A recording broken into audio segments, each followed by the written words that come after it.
पाठ 7। भूल गया है क्यों इंसान। पाठ प्रस्थान। ईश्वर की दृष्टि में सभी समान हैं। ऊंच नीच, जात पात, अमीर गरीब की रेखा इंसान ने खींची है। पूरी दुनिया में मानवता की भाषा एक है। प्रस्तुत पाठ में कवि ने हमें एकता का पाठ पढ़ाया है। हम सभी समान हैं। कभी भी भाईचारा, एकता, सहयोग और प्रेम को नहीं भूलना चाहिए। भूल गया है क्यों इंसान। सबकी है मिट्टी की काया, सब पर नभ की निर्मल छाया।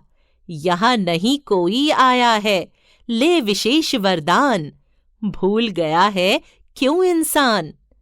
धरती ने मानव उपजाए, मानव ने ही देश बनाए। बहुदेशों में बसी हुई है एक धरा संतान।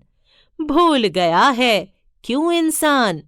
देश अलग हैं, देश अलग हों, वेश अलग हैं, वेश अलग हों। मानव का मानव से लेकिन अलग न अंतर प्राण। भूल गया है क्यों इंसान। डॉक्टर हरिवंश राय बच्चन। मूल्य: एकता, मानवता,